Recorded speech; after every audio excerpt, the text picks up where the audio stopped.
ನಮಸ್ತೆ YouTube family, welcome back to my YouTube channel Anu beauty parlour Koratagere. ನಾನಿವತ್ತು ನನ್ನ ಹೇರ್ಗೆ mehndi colour apply ಮಾಡೋಣ ಅಂತ ಅನ್ಕೊತಾ ಇದ್ದೀನಿ. ಮೆಹಂದಿ ಕಲರ್ ನಾನು ಯಾವಾಗಲೂ ಯೂಸ್ ಮಾಡ್ತೀನಿ ಫ್ರೆಂಡ್ಸ್. ಒಂದು 3 ಮಂತ್ಸ್ 4 ಮಂತ್ಸ್ಗೆ ಒಂದ್ಸಲ ನನ್ನ ಹೇರ್ಗೆ ನಾನು ಅಪ್ಲೈ ಮಾಡ್ತಾ ಇರ್ತೀನಿ ಮೆಹಂದಿನ. ಇವತ್ತು ರೆಡ್ ಕಲರ್ ಯೂಸ್ ಮಾಡೋಣ, ನೋಡೋಣ ಹೇಗಿರುತ್ತೆ ನನ್ನ ಹೇರ್ಗೆ ಅಂತ ಹೇಳ್ಬಿಟ್ಟು ಟ್ರೈ ಮಾಡ್ತಾ ಇದ್ದೀನಿ. ಗೊತ್ತಿಲ್ಲ ಹೆಂಗಿರುತ್ತೆ ಅಂತ ಹೇಳ್ಬಿಟ್ಟು. ನೋಡಿ, ಇದು ಜಿನ್ನಾ ಅಂತ ಕಂಪ್ನಿದು. ನೋಡೋಣ ಯಾವ ರೀತಿ ಹೇರ್ಸ್ ಕಲರ್ ಬರುತ್ತೆ ಅಂತ ಹೇಳ್ಬಿಟ್ಟು. ನಾರ್ಮಲ್ ಆಗಿ ನಾನು ಮನೇಲಿ ಮಾಡಬೇಕಾದ್ರೆ ಬೇರೆ ಬೇರೆ ಟೀ ಪೌಡ್ರು ಅದೆಲ್ಲ ಕುದಿಸಿ ಎಗ್ಗೆಲ್ಲ ಹಾಕ್ಬಿಟ್ಟು ಯೂಸ್ ಮಾಡ್ತಾ ಇದ್ದೆ. ಇವತ್ತು ಹಾಗೆ ಡೈರೆಕ್ಟ್ ಬರೀ ಕಲರ್ ಪೌಡರ್ ಮತ್ತು ಆಯಿಲ್ನ ಹಾಕ್ಬಿಟ್ಟು ಯೂಸ್ ಮಾಡಿ ನೋಡೋಣ ಯಾವ ರೀತಿ ಇರುತ್ತೆ ಅಂತ ಹೇಳ್ಬಿಟ್ಟು ಅಂತ ಟ್ರೈ ಮಾಡ್ತಾ ಇದ್ದೀನಿ. ಈ ವಿಡಿಯೋನ ನಿಮ್ಮ ಜೊತೆ ಕೂಡ ಶೇರ್ ಮಾಡ್ತಾ ಇದ್ದೀನಿ. ಹೇಗಾಗುತ್ತೆ, ಚೆನ್ನಾಗಾಗುತ್ತಾ ಇಲ್ವಾ ಅಂತ ಚೆಕ್ ಮಾಡೋಣ. ಕಲರ್ ಯಾವ ರೀತಿ ಬರುತ್ತೆ ಅಂತ ನನಗೆ ಎಕ್ಸೈಟ್ಮೆಂಟ್ ಇದೆ. ನೋಡೋಣ ಬನ್ನಿ ಫ್ರೆಂಡ್ಸ್. ನೋಡಿ, ಈಗ ಪೌಡರ್ ಎಷ್ಟು ಬೇಕೋ ಅಷ್ಟು, ನನ್ನ ಹೇರ್ಗೆ ಎಷ್ಟು ಬೇಕೋ ಅಷ್ಟು ತಗೊಂಡು ಕಲಿಸ್ಕೊತಾ ಇದ್ದೀನಿ ನಾನು. ನೋಡಿ, ಇಷ್ಟು ಬೇಕಾಗುತ್ತೆ ನನ್ನ ಹೇರ್ಗೆ. ಮತ್ತು ಇದಕ್ಕೆ ನಾನು ಯಾವುದೇ ರೀತಿ ಎಗ್ ಮತ್ತು ಟೀ ಪೌಡ್ರು, ಆಲೋವೆರಾ ಏನು ಕೂಡ ಯೂಸ್ ಮಾಡ್ತಾ ಇಲ್ಲ, ಹಾಗೆ ಯೂಸ್ ಮಾಡ್ತಾ ಇದ್ದೀನಿ. ಇದು ಫುಲ್ ರೆಡ್ ಕಲರ್ ಬರುತ್ತೆ ಅಂತ ಅಂದ್ಕೊಂಡಿದ್ದೀನಿ ನಾನು. ನೋಡೋಣ ಫ್ರೆಂಡ್ಸ್ ಯಾವ ರೀತಿ ಆಗುತ್ತೆ ಅಂತ ಹೇಳ್ಬಿಟ್ಟು. ಬನ್ನಿ, ಈ ಬ್ರ್ಯಾಂಡ್ ಆ್ಯಕ್ಚುಲಿ ನಾನು ಕೂಡ ಯೂಸ್ ಮಾಡಿಲ್ಲ, ಇವತ್ತೇ ಯೂಸ್ ಮಾಡ್ತಾ ಇರೋದು. ಲೈವ್ ಆಗಿ ನೋಡೋಣ ಅಂತ. ಕಸ್ಟಮರ್ಗೆ ಯೂಸ್ ಮಾಡೋಕ್ಕಿಂತ ಮುಂಚೆ ಒಂದ್ಸಲ ನಾನೇ ಯೂಸ್ ಮಾಡಿ ಆಮೇಲೆ ನನ್ನ ಕಸ್ಟಮರ್ಸ್ ಮೇಲೆ ಯೂಸ್ ಮಾಡಿ ಅಭ್ಯಾಸ ನನಗೆ. ನೋಡಿ, ಈಗ ನಾನು ಇದಕ್ಕೆ ಆಯಿಲ್ನ ಮಿಕ್ಸ್ ಮಾಡ್ತಾ ಇದ್ದೀನಿ ಸ್ವಲ್ಪ. ನೀವು ಯಾವ ಆಯಿಲ್ ಬೇಕಾದರೂ ಯೂಸ್ ಮಾಡ್ಬೋದು ಫ್ರೆಂಡ್ಸ್. ಇದರಲ್ಲಿ ಕೊಬ್ಬರಿ ಎಣ್ಣೆ ಮತ್ತು ಹರಳೆಣ್ಣೆ, ಬಾದಾಮಿ ಎಣ್ಣೆ ಯಾವ್ದು ಬೇಕಾದರೂ ಯೂಸ್ ಮಾಡ್ಬೋದು. ನಾನಿವತ್ತು ನನ್ನ ಹತ್ರ ಮಾಮೂಲಿ ಕೋಕೋನಟ್ ಆಯಿಲ್ ಇತ್ತು, ಅದನ್ನೇ ಯೂಸ್ ಮಾಡ್ತಾ ಇದ್ದೀನಿ. ಆದಮೇಲೆ ಕಲಿಸ್ಕೊಬೇಕು ಒಂದ್ಸಲ ಈ ರೀತಿ.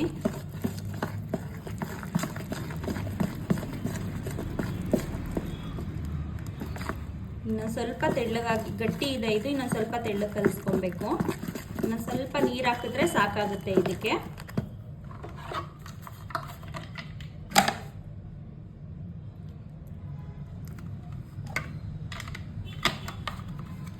ನೋಡಿ ಫ್ರೆಂಡ್ಸ್, ಇವಾಗ ಮೆಹಂದಿ ಕಲಸಿಟ್ಟಿದ್ದೀವಲ್ವಾ, ಇದನ್ನು ಹಚ್ಕೊಳ್ಳೋಣ. ಮೆಹಂದಿ ಹಚ್ಕೊಳ್ಳೋಕ್ಕಿಂತ ಮುಂಚೆ ಯಾವುದಾದ್ರೂ ಹಳೆ ಬಟ್ಟೆ ಹಾಕ್ಕೊಳ್ಳಿ, ಮತ್ತು ಒಂದು ಟವಲ್ ಏನಾದರೂ ಈ ಥರ ಹಾಕ್ಕೊಳ್ಳಿ. ಯಾಕೆಂದರೆ ಹಚ್ಬೇಕಾದ್ರೆ ಮೇಲೆಲ್ಲ ಬಟ್ಟೆ ಮೇಲೆಲ್ಲ ಬೀಳುತ್ತೆ. ಹೊಸ ಬಟ್ಟೆ ಎಲ್ಲ ಹಾಕೊಂಡ್ರೆ ಗಲೀಜಾಗುತ್ತೆ, ಅದಕ್ಕೋಸ್ಕರ. ಇವಾಗ ಇದನ್ನು ಹಚ್ಕೊಳ್ಳೋದು ತೋರಿಸ್ತೀನಿ ಬನ್ನಿ. ನೋಡಿ ಫ್ರೆಂಡ್ಸ್, ಇವಾಗ ಈ ರೀತಿ ಸ್ವಲ್ಪ ಸ್ವಲ್ಪ ಕೂದಲು ತಗೊಂಡು ಮೆಹಂದಿನ ಹಚ್ಕೊಳ್ತಾ ಹೋಗಬೇಕು. ನಾನು ಮೊದಲು ಇಲ್ಲಿ ಸೆಂಟ್ರಲ್ ತಗೊತಾ ಇದ್ದೀನಿ. ನೋಡಿ, ಈ ರೀತಿ ತಗೊಬೇಕು. ನೀಟಾಗಿ ಈ ರೀತಿ ಹಚ್ಕೊಬೇಕು. ನಿಧಾನವಾಗಿ ಹಚ್ಕೊಳ್ಳಿ ಫ್ರೆಂಡ್ಸ್, ಆತ್ರ ಪಡೋದು ಬೇಡ. ಆತ್ರ ಪಟ್ಟರೆ ಇದನ್ನು ನೀಟಾಗಿ ಹಚ್ಕೊಳ್ಳೋಕ್ಕಾಗಲ್ಲ ಮೆಹಂದಿ. ಅದಕ್ಕೋಸ್ಕರ ನಿಧಾನವಾಗಿ ಪೇಷನ್ಸಿಂದ ಹಚ್ಕೊಳ್ಳಿ. ನೋಡಿ, ಈ ರೀತಿ.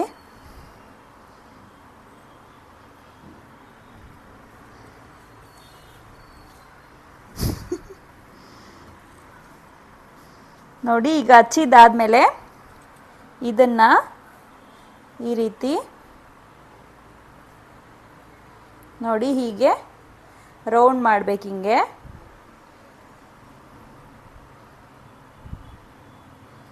ನೋಡಿ, ಈ ರೀತಿ ಒಂದು ರೌಂಡ್ ಮಾಡಿ ಹಿಂಗೆ ಇಟ್ಕೊಬೇಕು.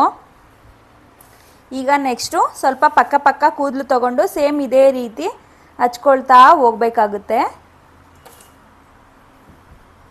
ನೋಡಿ, ಈಗ ಸ್ವಲ್ಪ ಕೂದಲು ತಗೊಂಡು ಮತ್ತೆ ಇದನ್ನು ಯಾವ ರೀತಿ ಹಚ್ಚಿದ್ವಲ್ಲ ಅದೇ ರೀತಿ ಹಚ್ಕೊತಾ ಹೋಗಬೇಕು.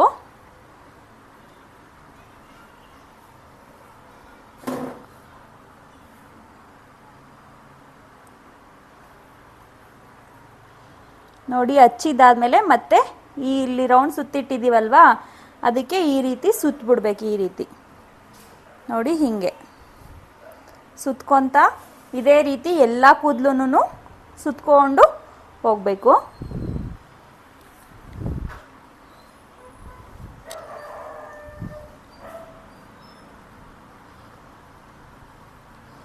ಸ್ವಲ್ಪ ದಪ್ಪ ದಪ್ಪ ಸೆಕ್ಷನ್ ತಗೊಂಡೇ ಹಚ್ಕೊತಾ ಇದ್ದೀನಿ ಫ್ರೆಂಡ್ಸ್. ಯಾಕೆ ಅಂದರೆ ನಾವು ಸೆಲ್ಫ್ ಹಚ್ಕೊಳ್ಬೇಕಾದ್ರೆ ಸ್ವಲ್ಪ ಕಷ್ಟ ಆಗುತ್ತೆ. ಅದಕ್ಕೋಸ್ಕರ ದಪ್ಪ ದಪ್ಪ ಸೆಕ್ಷನ್ ತಗೊಂಡು ಮೆಹಂದಿ ಸ್ವಲ್ಪ ಜಾಸ್ತಿ ತಗೊಂಡು ಎಲ್ಲ ಕೂದಲಿಗೂ ಸ್ಪ್ರೆಡ್ ಆಗೋ ಥರ ನೋಡಿ ಹಿಂಗೆ ಹಚ್ಕೊಂಡು ಸುತ್ಕೊಬೇಕು. ನಾವು ಬೇರೆಯವ್ರಿಗೆ ಹಚ್ಬೇಕಾದ್ರೆ ಸ್ವಲ್ಪ ಸ್ವಲ್ಪ ಕೂದಲು ತೊಗೊಂಡು ಹಚ್ಬೇಕು. ನಾವೇ ಹಚ್ಕೊಳೋವಾಗ ಕಷ್ಟ ಆಗೋದ್ರಿಂದ ಹಿಂಗೆ ಸ್ವಲ್ಪ ಜಾಸ್ತಿ ತೊಗೊಂಡು ಹಚ್ಕೊತಾ ಇದ್ದೀನಿ ನೋಡಿ. ಹಿಂಗೆ ಹಚ್ಕೊಬೇಕು.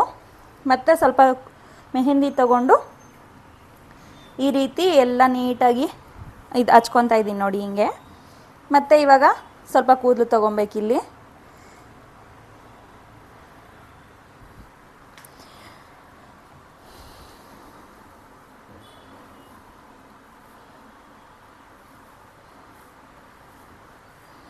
ನೋಡಿ ಫ್ರೆಂಡ್ಸ್, ಇದರಲ್ಲಿ ಒಂದು ಟಿಪ್ ಏನಂತಂದರೆ, ನೀವು ಯಾವ ರೀತಿ ಮೊದಲನೇದು ಹೇರ್ ಸುತ್ತಿರ್ತೀರ ಅಲ್ವಾ ಗಂಟಿಗೆ, ಅದೇ ಡೈರೆಕ್ಷನ್ನಲ್ಲಿ ಸುತ್ಕೊತಾ ಬರಬೇಕು. ಮತ್ತು ಒಂದ್ಸಲ ಈ ಕಡೆ ಸುತ್ತೋದು ಹಂಗೆಲ್ಲ ಮಾಡಬಾರ್ದು. ಯಾವ ಕಡೆ ಸುತ್ತಿರ್ತೀರೋ ಅದೇ ಕಡೆ ಸುತ್ತಿದ್ರೆ ಮತ್ತೆ ನೀವು ವಾಶ್ ಮಾಡಬೇಕಾದ್ರೆ ಈಸಿ ಆಗುತ್ತೆ. ನೀಟಾಗಿ ಎಲ್ಲ ಒಂದೇ ಕಡೆ ಬಂದ್ಬಿಡುತ್ತೆ. ಆ ಕಡೆ ಒಂದು ಈ ಕಡೆ ಒಂದು ಹಾಕಿದ್ರೆ ಮತ್ತೆ ಅದು ಬಿಚ್ಚೋಕ್ಕೆ ಬರೋದಿಲ್ಲ, ಲಾಕ್ ಆದಂಗೆ ಆಗಿಬಿಡುತ್ತೆ. ನೋಡಿ, ನಾನು ಈ ಡೈರೆಕ್ಷನಲ್ಲಿ ಹಾಕಿದ್ದೀನಿ. ಇದೇ ಡೈರೆಕ್ಷನಲ್ಲಿ ಎಲ್ಲ ಕೂದಲೂ ಸುತ್ತಬೇಕು. ಈ ಕಡೆ ಸುತ್ತಬಾರ್ದು, ಒಂದೇ ಕಡೆ ಸುತ್ಕೊಂಡು ಹೋಗಬೇಕು.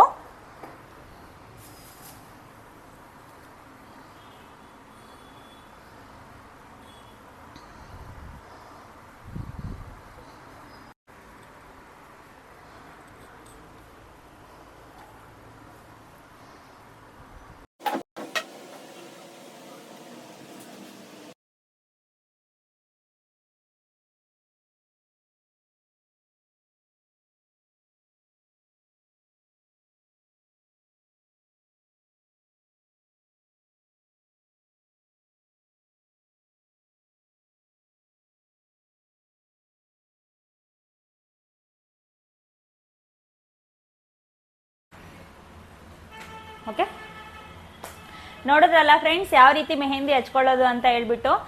ಮೆಹಂದಿ ಹಚ್ಕೊಂಡಿದ್ದಾದ್ಮೇಲೆ 2 ರಿಂದ 3 ಅವರ್ ಬಿಡಬೇಕಾಗುತ್ತೆ. 2 ರಿಂದ 3 ಅವರ್ ಬಿಟ್ಟು ಹೇರ್ ವಾಶ್ ಮಾಡಿದ್ಮೇಲೆ ಯಾವ ರೀತಿ ಕಲರ್ ಬಂದಿದೆ ಅಂತ ನೋಡೋಣ. ಆಫ್ಟರ್ 2 ಅವರ್ಸ್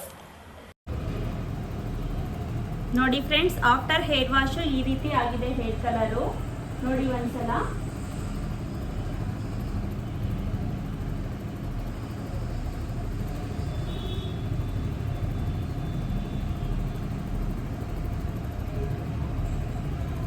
ನೋಡಿದ್ರಲ್ಲ ಫ್ರೆಂಡ್ಸ್ ಯಾವ ರೀತಿ ಆಗಿದೆ ಹೇರ್ ಕಲರ್ ಅಂತ ಹೇಳಿ. ಫ್ರೆಂಡ್ಸ್, ಈಗ ಒಂದೆರಡು ಟಿಪ್ಸ್ ಇತ್ತು. ಏನಂದರೆ, ನೀವು ಹೇರ್ ವಾಶ್ ಮಾಡೋದಕ್ಕಿಂತ ಮುಂಚೆ ಪಾಲಿಸಬೇಕಾಗಿರ್ತಕ್ಕಂಥ ಟಿಪ್ಸ್ ಇದು. ಈ ಟಿಪ್ಸ್ನ ನಾನು ನಿಮಗೆ ಆವಾಗಲೇ ಹೇಳಬೇಕಿತ್ತು, ಆಗಲೇ ನಾನು ಮರ್ತುಬಿಟ್ಟೆ. ಅದಕ್ಕೋಸ್ಕರ ಇವಾಗ ಹೇಳ್ತಾ ಇದ್ದೀನಿ. ಟಿಪ್ಸ್ ಏನಂದರೆ ಫ್ರೆಂಡ್ಸ್, ನೀವು ಹೇರ್ ವಾಶ್ ಮಾಡಬೇಕಾದ್ರೆ ಹೇರ್ಸ್ಗೆ ಶಾಂಪೂ, ಕಂಡೀಷ್ನರು, ಸೀಗೆಕಾಯಿ, ಸೋಪು ಈ ರೀತಿ ಏನು ಕೂಡ ಯೂಸ್ ಮಾಡಬಾರ್ದು. ಮತ್ತು ನೀರು ಕೂಡ ತುಂಬ ಬಿಸಿ ಇರ್ತಕ್ಕಂಥ ನೀರಿಂದ ಹೇರ್ ವಾಶ್ ಮಾಡಬಾರ್ದು. ಆದಷ್ಟು ನೀವು ಸ್ವಲ್ಪ ಬೆಚ್ಚಗಿರೋ ನೀರಿಂದ ಹೇರ್ ವಾಶ್ ಮಾಡ್ಕೊಳ್ಳಿ, ಆವಾಗ ಕಲರ್ ನಿಮಗೆ ಚೆನ್ನಾಗಾಗುತ್ತೆ. ಶಾಂಪೂ, ಕಂಡೀಷ್ನರ್ ಈ ರೀತಿ ಏನಾದರೂ ಯೂಸ್ ಮಾಡಿದ್ರೆ ಅಷ್ಟು ಚೆನ್ನಾಗಿ ಕಲರ್ ಬರಲ್ಲ. ಅದಕ್ಕೋಸ್ಕರ ಶಾಂಪೂ ಅಥವಾ ಸೀಗೆಕಾಯಿ, ಸೋಪು ಏನು ಕೂಡ ಯೂಸ್ ಮಾಡಬೇಡಿ ಹೇರ್ ವಾಶ್ ಮಾಡಬೇಕಾದ್ರೆ. ಮೆಹಂದಿ ಆಗಲಿ ಅಥವಾ ಹೇರ್ ಕಲರ್ ಆಗಲಿ ಯಾವುದೇ ಆಗಲಿ, ನೀವು ಹೇರ್ ಕಲರ್ ವಾಶ್ ಮಾಡಬೇಕಾದ್ರೆ ಈ ಟಿಪ್ಸನ್ನು ಪಾಲಿಸಿ. ನಿಮಗೆ ಹೇರ್ ಕಲರ್ ಚೆನ್ನಾಗಿರುತ್ತೆ ಮತ್ತು ಸ್ವಲ್ಪ ಲಾಂಗ್ ಲಾಸ್ಟಿಂಗ್ ಕೂಡ ಇರುತ್ತೆ. ಮತ್ತು ಇಂಪಾರ್ಟೆಂಟ್ ಟಿಪ್ಸ್ ಏನಂದರೆ ಫ್ರೆಂಡ್ಸ್, ನೀವು ಹೇರ್ ವಾಶ್ ಮಾಡುವಾಗ ಮೆಹಂದಿ ಆಗಲಿ ಅಥವಾ ಹೇರ್ ಕಲರ್ ಆಗಲಿ ಏನೇ ಅಪ್ಲೈ ಮಾಡಿದ್ರೂ ಹೇರ್ಸಿಂದ ನೀಟಾಗಿ ಪ್ರಾಡಕ್ಟನ್ನೆಲ್ಲ ತೆಗೆದುಬಿಡಿ. ನೀವು ಒಂದು ವೇಳೆ ಏನಾದರೂ ನೀವು ಹೇರ್ಸಲ್ಲಿ ಹೇರ್ ಕಲರ್ ಅಥವಾ ಮೆಹಂದಿ ಏನಾದರೂ ಹಾಗೆ ಬಿಟ್ಟು ನೀವು ಹೇರ್ ವಾಶ್ ಮಾಡ್ಕೊಂಡು ಹಂಗೆ ಬಂದಿದ್ದೀರಾ ಅಂತಂದರೆ ಅದು ಪ್ರಾಡಕ್ಟ್ಸ್ ಎಲ್ಲ ಸ್ಕ್ಯಾಲ್ಪಲ್ಲೇ ಉಳ್ಕೊಂಡು ನಿಮಗೆ ಹೇರ್ ಫಾಲ್ ಆಗೋ ಚಾನ್ಸಸ್ ಜಾಸ್ತಿ ಇರುತ್ತೆ. ಅದಕ್ಕೋಸ್ಕರ ನೀವು ಏನೇ ಹಚ್ಚಿರಿ, ಹೇರ್ ಕಲರ್ ಹಚ್ಚಿರಿ ಅಥವಾ ಮೆಹಂದಿ ಹಚ್ಚಿ ಏನಾದರೂ ಹಾಕ್ಕೊಳ್ಳಿ, ಹೇರ್ಸಿಂದ ಪ್ರಾಡಕ್ಟ್ ಎಲ್ಲ ನೀಟಾಗಿ ಬರೋ ರೀತಿ ನೀರಿನಿಂದ ಹೇರ್ ವಾಶ್ ಮಾಡ್ಕೊಳ್ಳಿ. ಆಗ ನಿಮಗೆ ರಿಸಲ್ಟ್ ಕೂಡ ಚೆನ್ನಾಗಿರುತ್ತೆ, ಹೇರ್ಸ್ ಕೂಡ ಚೆನ್ನಾಗಾಗುತ್ತೆ. ಅದಕ್ಕೋಸ್ಕರ ಹೇಗನ್ನಿಸ್ತು ಫ್ರೆಂಡ್ಸ್ ನಮ್ಮ ವಿಡಿಯೋ? ಚೆನ್ನಾಗಿದೆಯಾ? ಹೇರ್ ಕಲರ್ ಚೆನ್ನಾಗಾಗಿದೆಯಾ? ಒಂದ್ಸಲ ಕಮೆಂಟ್ ಸೆಕ್ಷನಲ್ಲಿ ತಿಳಿಸಿ. ನೀವು ಮಾಡೋಂಥ ಕಮೆಂಟ್ಸ್, ಲೈಕ್, ಶೇರ್ ನಮಗೆ ಮತ್ತೆ ಹೊಸ ವೀಡಿಯೋಸ್ ಮಾಡೋದಕ್ಕೆ ನನಗೆ ಧೈರ್ಯ ಬರುತ್ತೆ ಮತ್ತು ಮೋಟಿವೇಶನ್ ಸಿಗುತ್ತೆ. ನಿಮ್ಮ ಒಂದು ಲೈಕ್, ಶೇರ್, ಕಮೆಂಟ್ ನನಗೆ ಮೋಟಿವೇಶನ್ ಸಿಗುತ್ತೆ. ಅದಕ್ಕೋಸ್ಕರ ಲೈಕ್ ಮಾಡಿ, ಶೇರ್ ಮಾಡಿ, ಕಮೆಂಟ್ ಮಾಡಿ. ದಯವಿಟ್ಟು ವಿಡಿಯೋ ಹೇಗೆ ಅನ್ನಿಸ್ತು ಅಂತ ಕಮೆಂಟ್ ಸೆಕ್ಷನ್ನಲ್ಲಿ ತಿಳಿಸಿ. ಇಲ್ಲಿವರೆಗೂ ನಮ್ಮ ವಿಡಿಯೋ ನೋಡಿದ್ದಕ್ಕಾಗಿ ಧನ್ಯವಾದಗಳು.